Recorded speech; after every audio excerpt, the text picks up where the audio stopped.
Oh, qui sont beaux les pieds de tes enfants, ô Seigneur. Oh, qui sont beaux tous tes enfants, Seigneur. Tu les as envoyés porter l'amour et la vie. Sur les collines et les monts, ils ont chanté ton nom. Oh, qui sont beaux les pieds de tes enfants, ô Seigneur. Oh, qui sont beaux tous tes enfants, Seigneur. Tu les as fait marcher, chercher partout tes brebis. En les tirant du ravin, les ont conduites à ton nom. Oh, qui sont beaux les pieds de tes enfants, ô Seigneur. Oh, qui sont beaux tous tes enfants, Seigneur. Tu leur as enseigné comment aimer les petits, et à la table des pauvres, ils ont servi en ton nom. Oh, qui sont beaux les pieds de tes enfants, ô Seigneur. Oh, qui sont beaux tous tes enfants, Seigneur. Tu les as rassemblés de toutes races et nations, et par le feu de l'Esprit, ils ont annoncé ton nom.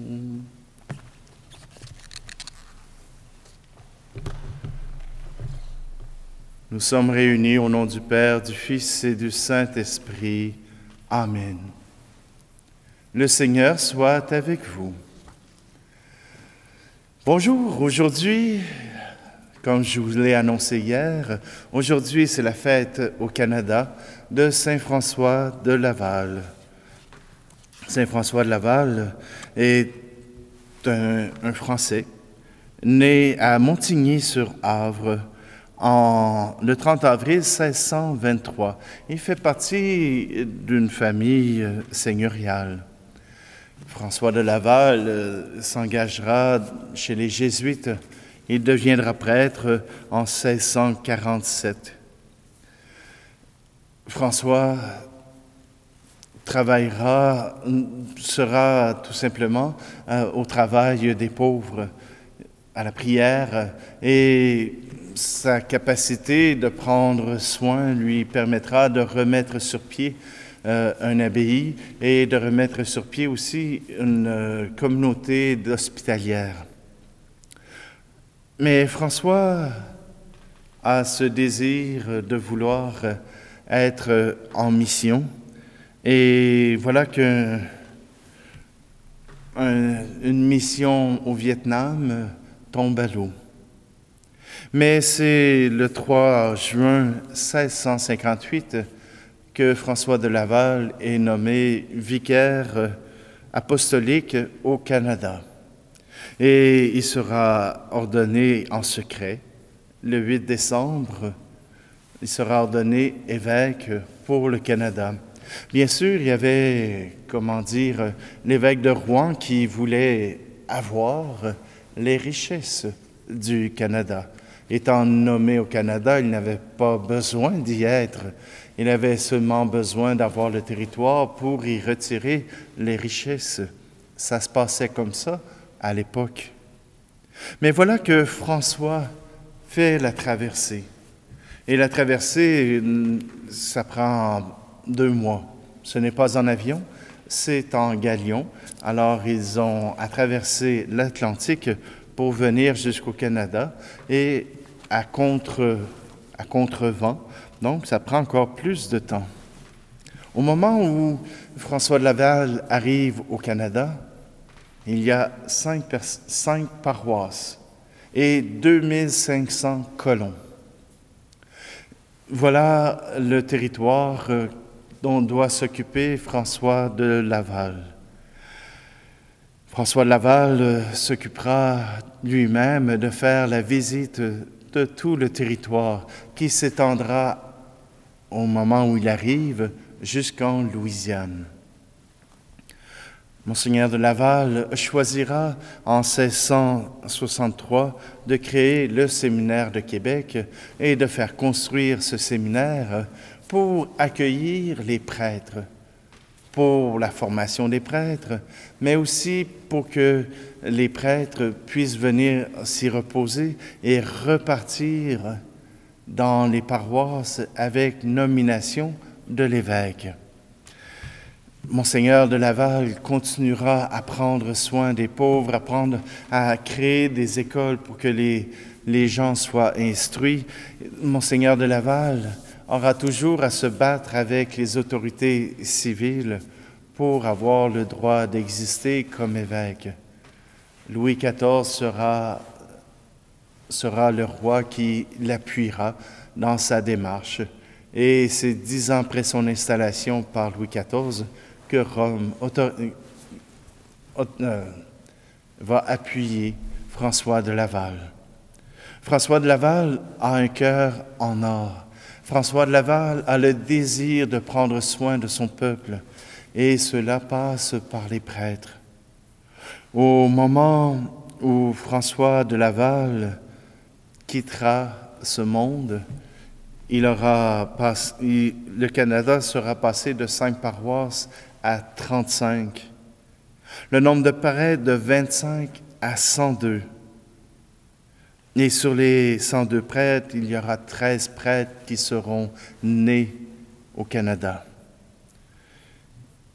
Les religieuses passeront de 32 à 97 et 50 religieuses étaient nées au pays. L'œuvre de François de Laval est gigantesque pour une colonie qui commence à peine.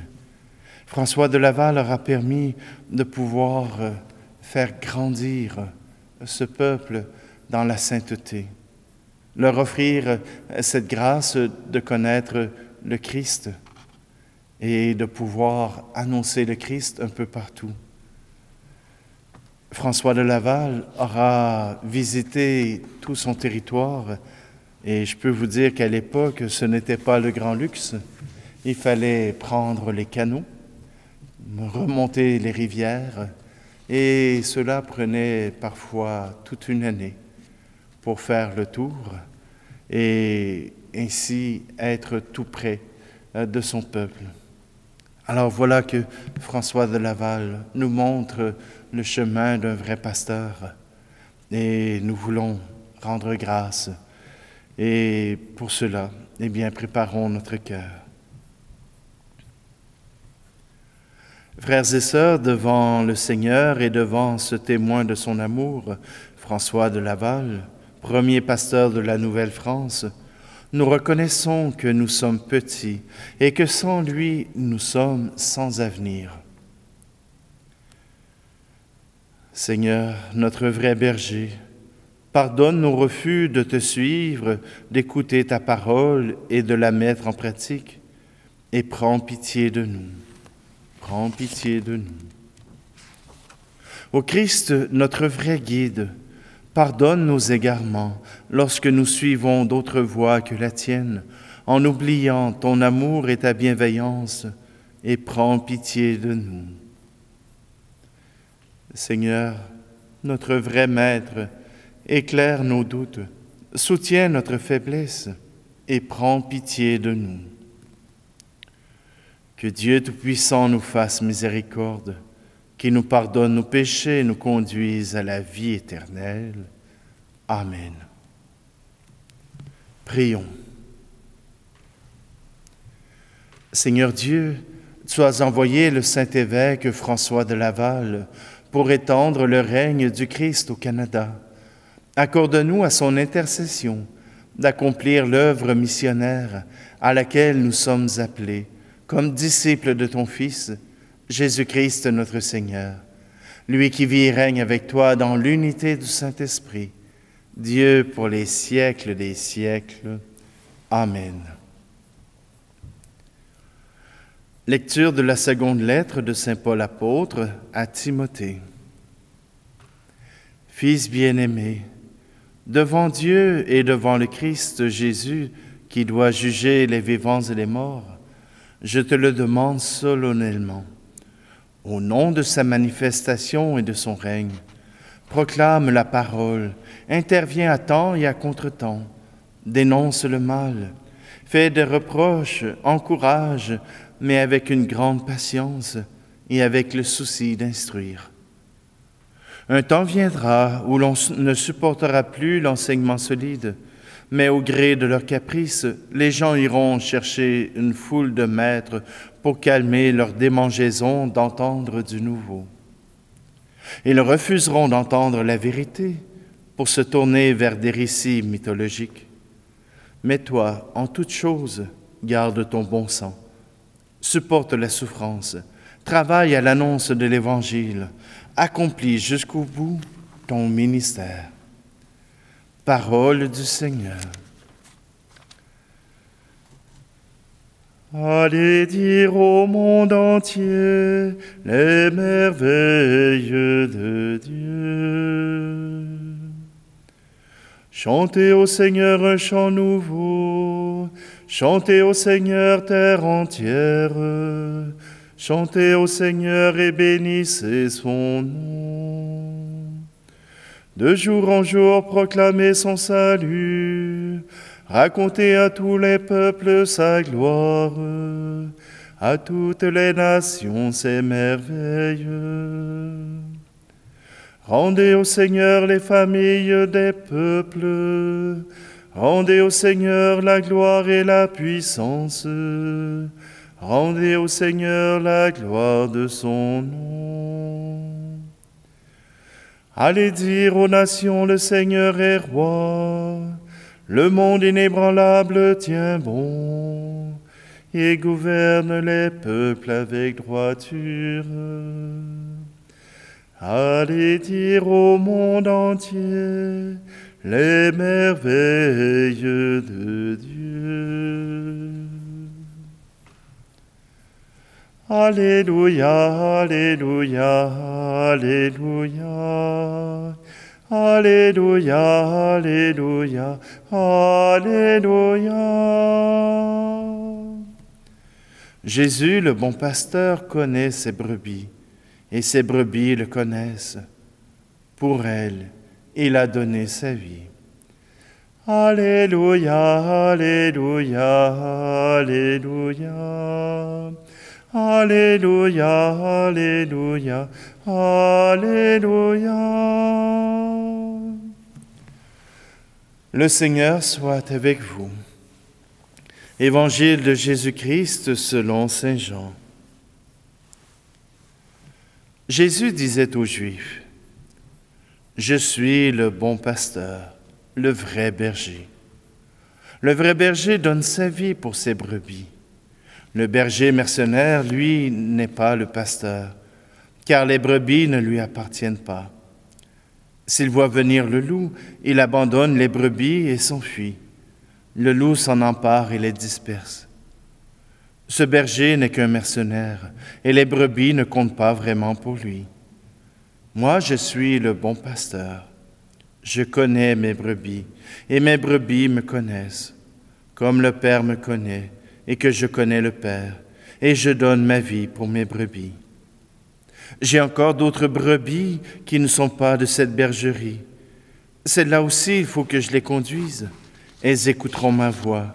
Il y aura un seul troupeau et un seul pasteur. Acclamons la parole de Dieu.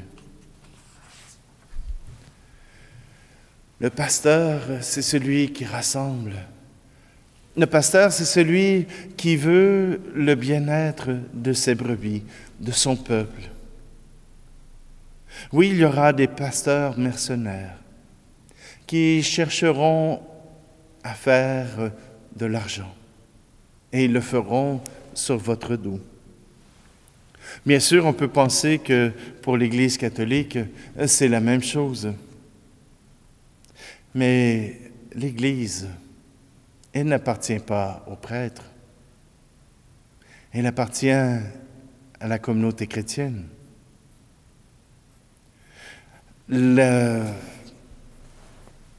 Vous savez, le prêtre peut proposer, peut suggérer, peut animer. Mais si le peuple de Dieu ne répond pas, il est bien pauvre. Oui, le peuple de Dieu est le souci de tout pasteur. Le bien-être est le souci de tout pasteur. Oui, il serait préférable de ne perdre aucune des brebis. Et parfois, cela n'est pas possible. Mais ce que le pasteur peut faire, c'est de pouvoir réunir, rassembler dans la prière, rassembler autour du Christ. Oui, voilà ce que le pasteur peut faire et ce que François de Laval nous a montré. Et j'aime revenir sur la lettre de Paul à Timothée, où il invite Timothée à garder sa foi, à continuer de proclamer l'Évangile. Il faut proclamer la parole à temps et à contre-temps, dénonce le mal, fait des reproches, encourage, mais avec une grande patience et avec le souci d'instruire. Viendra un temps où l'on ne supportera plus l'enseignement solide, mais les gens iront chercher une foule de maîtres pour calmer leur démangeaison d'entendre du nouveau. C'est probablement ce qui se passe dans nos églises. C'est probablement ce qui se passe dans toute la société. Ils entendent la science, ils entendent les humoristes, ils entendent beaucoup de monde, mais la parole de Dieu, ils l'ont entendue depuis longtemps. Ils cherchent ailleurs pour voir s'ils ne pourraient pas trouver mieux. Je leur annonce qu'ils ne trouveront pas mieux. Le trésor que contient l'Église, c'est le Christ, le Messie, le Sauveur, celui qui nous offre la résurrection, celui qui nous rappelle que nous sommes aimés de Dieu. Mais pour ceux qui ont des difficultés avec les relations humaines, cela est difficile à comprendre. Que Dieu puisse nous aimer, que Dieu puisse prendre soin des créatures que nous sommes. C'est impensable, puisque nous ne valons pas la peine. Mais Dieu nous aime quand même si nous ne savons pas que nous valons la peine d'être aimés.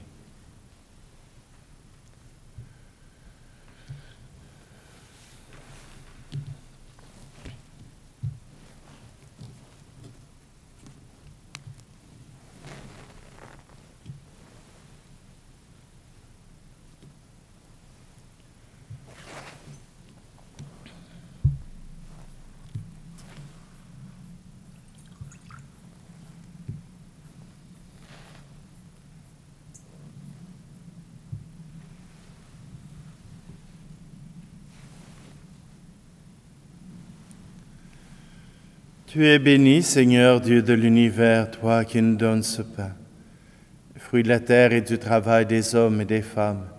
Il deviendra pour nous le pain de la vie.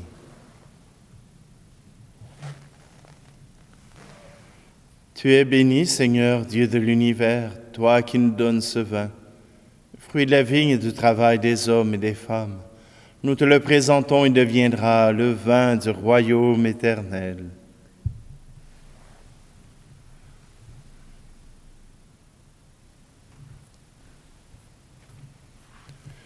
Prions ensemble au moment d'offrir le sacrifice de toute l'Église. Regarde, Seigneur Tout-Puissant, le sacrifice que nous offrons en la fête de Saint François de Laval, et donne-nous d'exprimer dans notre vie les mystères de la passion du Sauveur que nous célébrons dans ces rites sacrés. Lui qui vit et règne pour les siècles des siècles. Amen.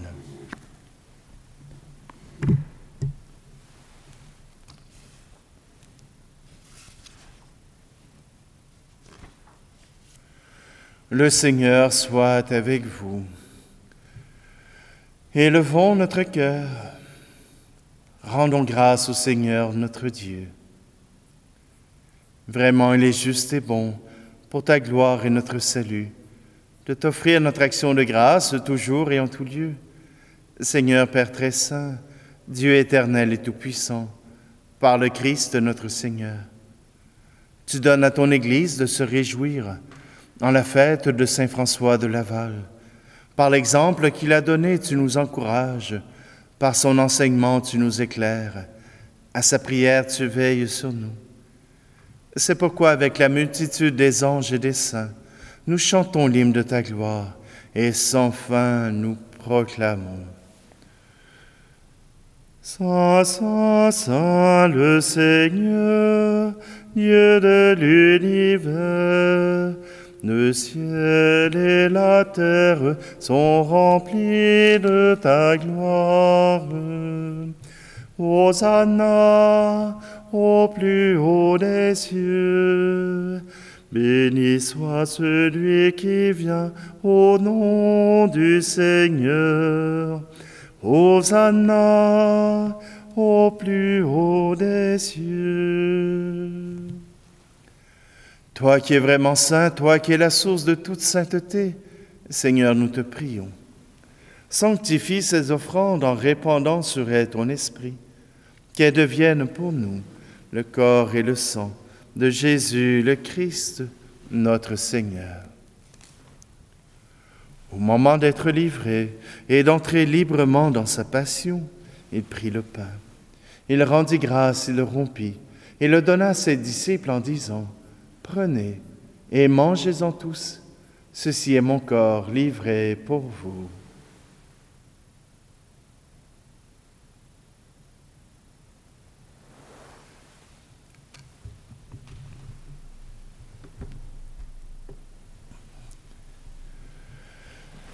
De même, après le repas, il prit la coupe. De nouveau, il rendit grâce et la donna à ses disciples en disant : « Prenez et buvez-en tous, car ceci est la coupe de mon sang, le sang de l'alliance nouvelle et éternelle, qui sera versé pour vous et pour la multitude en rémission des péchés. Vous ferez cela en mémoire de moi. »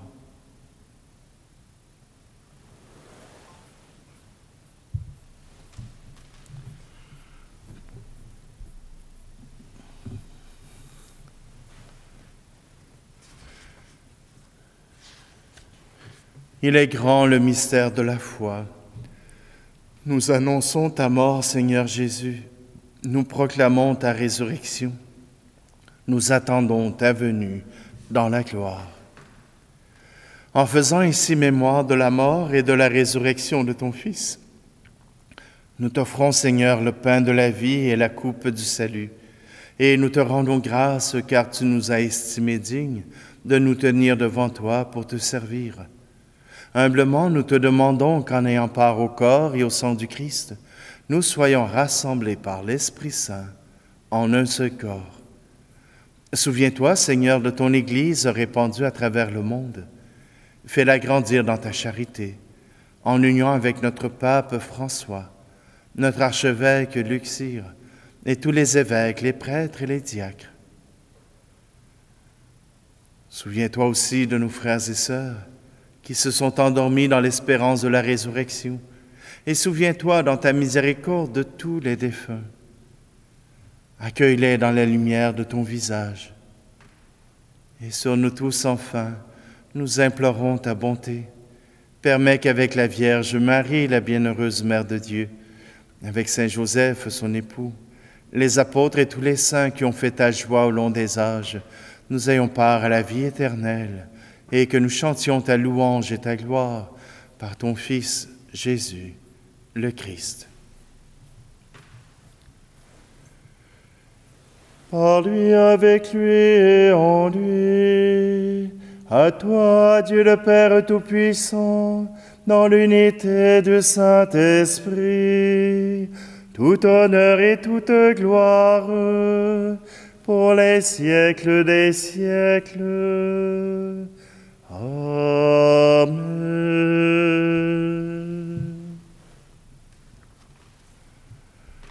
D'un cœur confiant, reprenons cette prière que le pasteur nous a donnée.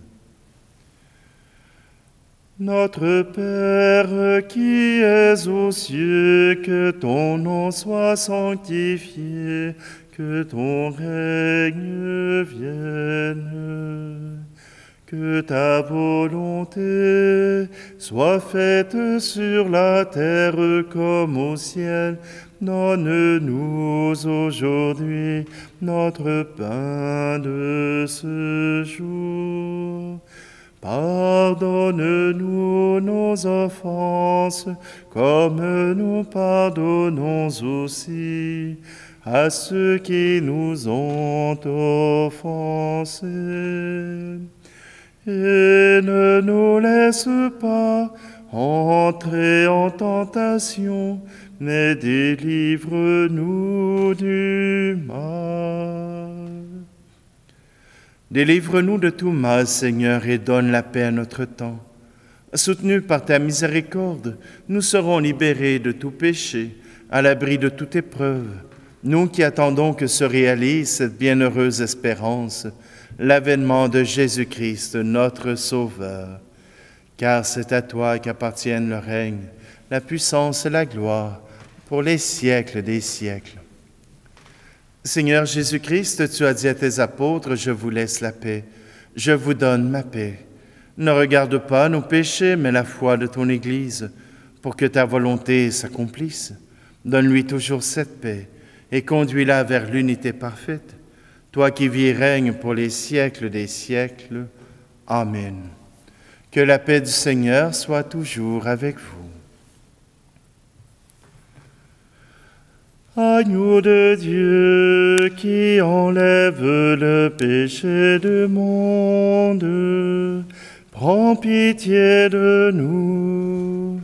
Agneau de Dieu qui enlève le péché du monde, prends pitié de nous.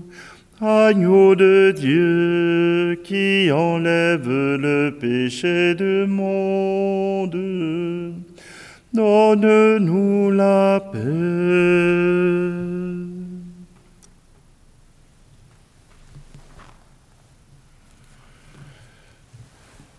Voici l'agneau de Dieu, voici celui qui enlève le péché du monde. Heureux, heureuses les invités au repas des noces de l'agneau. Seigneur, je ne suis pas digne de te recevoir, mais dis seulement une parole et je serai guéri.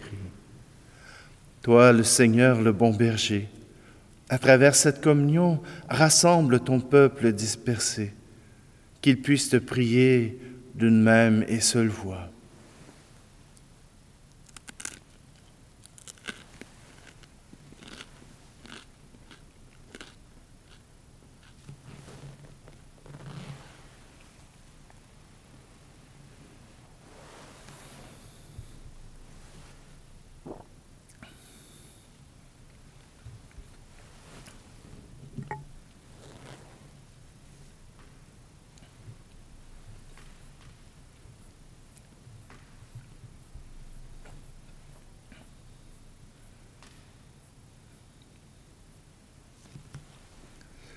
Par la grâce de cette Eucharistie, Seigneur, affermis tes serviteurs dans la vérité de la foi, qu'ils en témoignent partout, de bouche et de cœur, à l'exemple de saint François de Laval, qui consacra toute sa vie à faire connaître l'Évangile.